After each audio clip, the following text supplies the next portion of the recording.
Bienvenidos a este segundo video en el que trabajaremos el primer texto, el de Herbert Blumer, denominado Symbolic Interactionism. Del texto ustedes tienen dos capítulos, el capítulo 1 y el capítulo 2. Luego déjenme decirles que Blumer, como ya lo habrán visto ahora, es el sociólogo más representativo de la corriente del interaccionismo simbólico americano, la Escuela de Chicago, ¿no? Hay dos o tres autores más, pero él acuñó el término en 1937 y bueno, toda la concepción teórica y metodológica de esta perspectiva ha sido desarrollada mucho por él y mucha de ella se ha compilado en este texto, el interaccionismo simbólico, perspectiva y método. El primer capítulo del texto que ustedes leyeron, de la página 1 a la 60, tiene que ver con la posición metodológica del interaccionismo simbólico.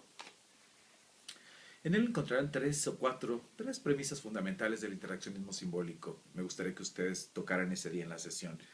Entre ellas, un poco, las conductas de los individuos están sujetas a lo que los objetos les representen, ¿no? Este primer acercamiento a la noción de significado es vital. El objeto representa algo para con el sujeto activo, actor, a partir de este momento. Pero hay un problema con el significado planteado en este capítulo. Significado había sido definido por dos corrientes dominantes en la época. Una parecía ser que el significado era atribuido de manera instantánea a partir del objeto que queríamos significar. Es decir, cuando decíamos taza o vaso o computador, en sí, de manera intrínseca, cada uno de ellos ya representaba algo, tenía un significado intrínseco, ¿no? Muy lingüístico.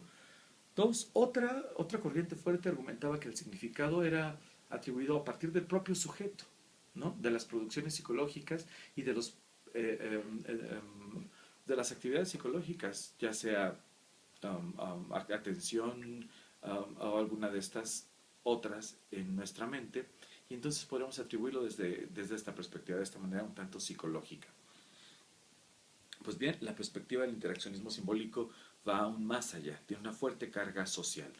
El significado no se puede adquirir si no es en interacción con el otro, ¿no? Surge entonces esta idea de una creación social en donde es a través de la interacción como se logra significar algo y no de manera autónoma, independiente, tasa, y que de inmediato lo tenga, tampoco aislada al ente, al objeto, y de manera psicológica en alguno de los procesos psicológicos superiores, ¿no?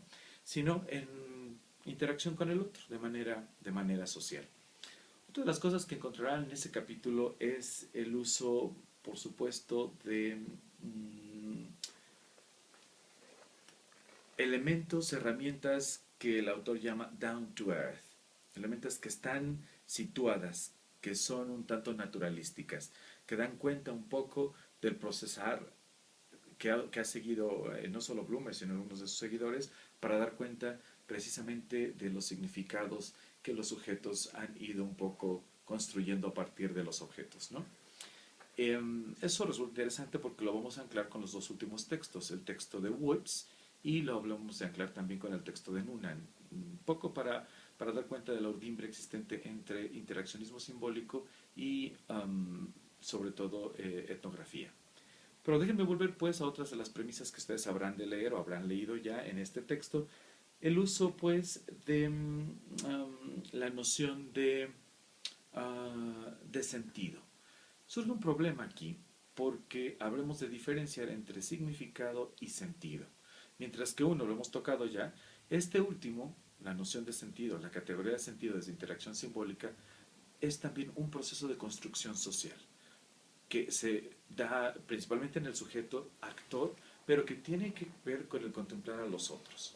Sentido, a diferencia de significado, tiene que ver con esta idea de procesar de manera activa, de significar de manera activa, de apropiarse de manera activa del significado que un ente, un objeto, un sujeto me represente como sujeto, pero además de cargarle cierta intencionalidad, de anticiparme, ¿no? De procesarle un poco.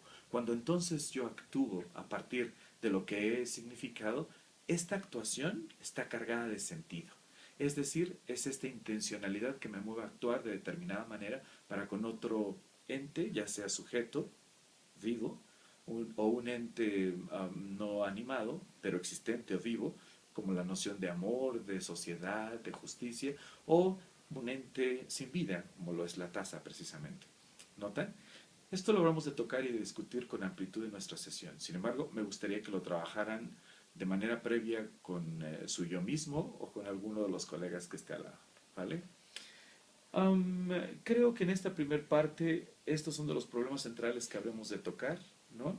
Recuerden, los sujetos entonces actuamos a partir de los sentidos que atribuimos a cada una de las cosas. Y esto implica un sujeto no pasivo, sino un sujeto activo, un actor.